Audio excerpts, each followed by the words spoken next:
जिसको फेरिंग्स लैरिंग्स कहते हैं, नेक के पोजीशंस जहां पे ग्लैंड्स वगैरह भी होते हैं, तो उसको भी ध्यान में रखते हैं कि ये फेरिंग्स आपका डिस्टर्ब है तो किस तरह से है। सबसे इंपॉर्टेंट बात, आप जो ये लिगेचर मार्क होते हैं ना, लिगेचर मार्क के आप नॉट के प्लेस को देखते हो,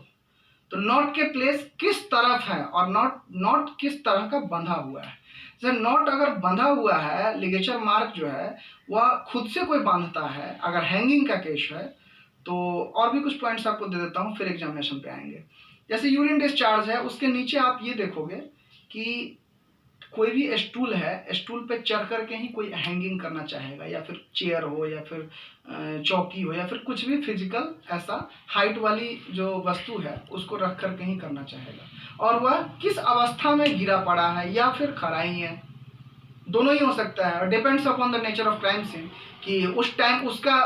मेंटल स्टेटस क्या था,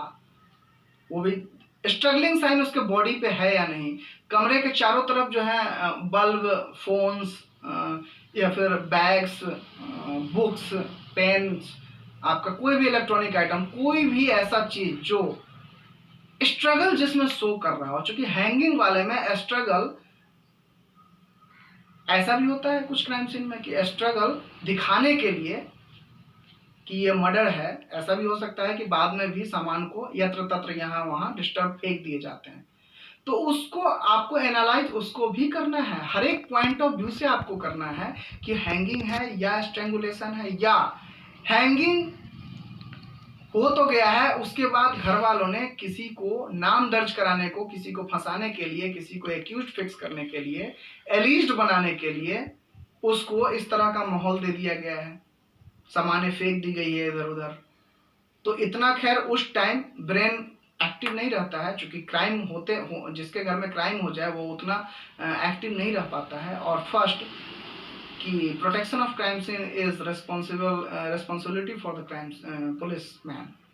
सो वहाँ पे एंट्री ही सबसे पहले बंद हो जानी चाहिए, जब आप लोग पहुंचे तभी वो क्राइम सीन ओपन होना चाहिए। क्योंकि इस बारीकी को, क्रूशियल एविडेंस, साइंटिफिक एविडेंस को, that is to be demonstrated with the report in the court of law and is very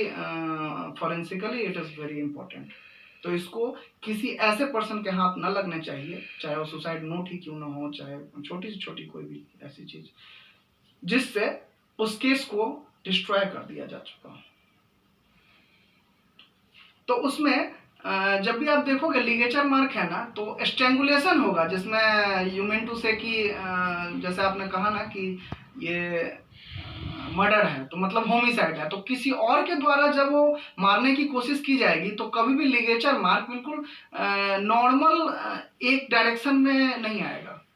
वो हैंगिंग में आएगा। जैसे कोई हैंगिंग करेगा ना तो एक ही तरफ डायरेक्शन रहेगा, उसका नॉट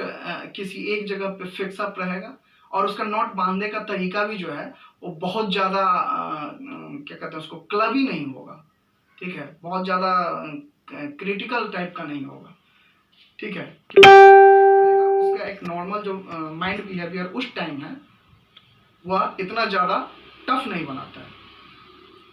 तो स्ट्रैंगुलेशन जब होता है ना, चाहे वो पीलो से ही हो, चाहे लिगेचर से हो, किसी रस्सी या तार, किसी फोन के उससे, किसी भी लैपटॉप के तार से, तो वो बार बार मतलब स्ट्रगल उसमें दिखाएगा, तो वो आपका लिगेचर मार्क जो ब्लड जो क्लॉट करेगा ना, वो जहाँ जहाँ ज़्यादा प्रेस होगा वहाँ पे ब्लड क्लॉट होंगे, तो लिगेचर मार्क ऑलरेडी वो कई जगह पे आएगा। स्ट्रगलिंग साइन भी होंगे, नाखून के भी होंगे, और अगर उसके नाखून में जो विक्टिम है, जिसने जो मरा हुआ है या जो मरी हुई है, उसके हाथ में आप नेल्स में भी सामने वाले के स्ट्रगल के कारण सामने वाले का ब्लड या स्किन का पार्ट निश्चित रूप से आप उसको